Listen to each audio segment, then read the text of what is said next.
እሺ ስልክ ስንደውል የስልክ ቁጥራችንን የደወልለት ሰው ስልክ ላይ እንዳያሳይ ከፈለግን ምን ማድረግ እንችላለን የሚለውን ነው ዛሬ የምናየው ውድ ቤተሰቦች።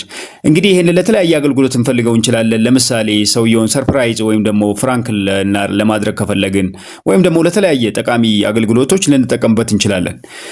ወደ ቪዲዮ ከመግባታችን በፊት ውድ ቤተሰቦች ይሄንን ቤት ፎሎ በማድረግ እንድትጀምሩ ጠይቃችኋለሁ። ይሄንን ቤት ፎሎ ወይም ደግሞ ሰብስክራይብ በማድረጋችሁ ምንድነው የሚጠቅማችሁ? እንደዚህ ያሉ ጠቃሚ የቴክኖሎጂ መረጃዎችን ቀለል ካሉት ጀምሮ አድቫንስድ እስከሆኑት ከኮምፒውተር ሳይንስ ጋር የሚገናኙ መረጃዎችን ወደ እናንተ የምናደርስበት ቤት ነው። እርግጠኛ ሆኜ የምነግራችሁ ውድ ቤተሰቦች የዚህ ቤት ፎሎወር ወይም ሰብስክራይበር በመሆናችሁ እጅግ ታተርፋላችሁ። ጥሩ የሆነ የቴክኖሎጂ ግንዛቤ እንዲኖራችሁ እናደርጋለን። በዚህ ልትተማመኑብን ትችላላችሁ።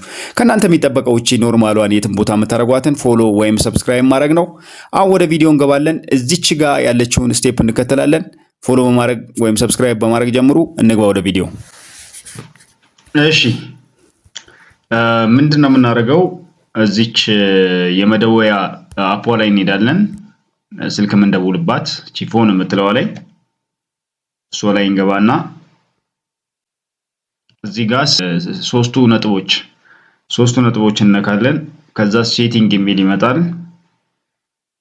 በነገራችን ላይ ይሄ ነገር የሚሰራው የቴክኖ ማነው የሳምሰንግ ስልኮች ላይ ነው። ሌሎችም ላይ ይሰራል፣ ግን እንደዚህ በቀጥታ አሁን እኔ የምነካቸው ነገሮች ጋር አይደለም የምትሄዱት። ቦታው ይለያያል፣ ስሙም ሊለያይ ይችላል፣ ቦታውም ይለያያል።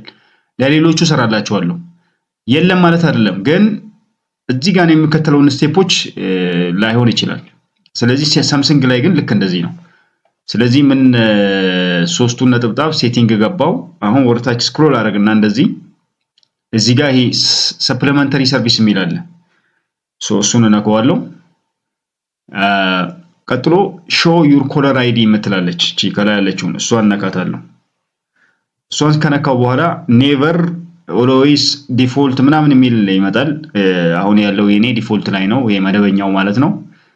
ኔቨር ካረኩት የኔ ስልክ ደዋዩ ሲደውልኩለት ሰው ጋር አይደርስም ማለት ነው። ከዚህ በኋላ ማንኛውም ሰው ጋር እዚህ ኔቨር ላይ ካረኩት ስደውል ስልክ ቁጥሬን ማየት አይችልም እና ፕራይቬት አረኩት ማለት ነው። ይሄ አንኖን ኮል ይባላል። እንደዚህ ያሉ ነገሮች አንዳንዴ አስፈላጊ የሚሆኑበት ጊዜ አለ። ነገር ግን ያን ስልክ ደውለን ካበቃን በኋላ እዛ ሰው ጋር ደውለን ካበቃን በኋላ ወደ ኋላ ብንመልሰው ጥሩ ነው። ምክንያቱም ሁል ጊዜ ስልካችን እንዳይታይ ላንፈልግ እንችላለን። የዛሬው እንግዲህ ይሄን ይመስላል። ደውላችሁ ከጨረሳችሁ ወደ ዲፎልቱ ወደ መጀመሪያው ብትመልሱት ጥሩ ነው። አይ ሁል ጊዜ በቃ የኔ ስልክ ሰው ለምን ያውቃል የምትሉ ከሆነ ደግሞ እዚሁ ላይ አድርጋችሁት ኔቨር ላይ መተው ትችላላችሁ። እንግዲህ ይሄ ነው የዛሬው።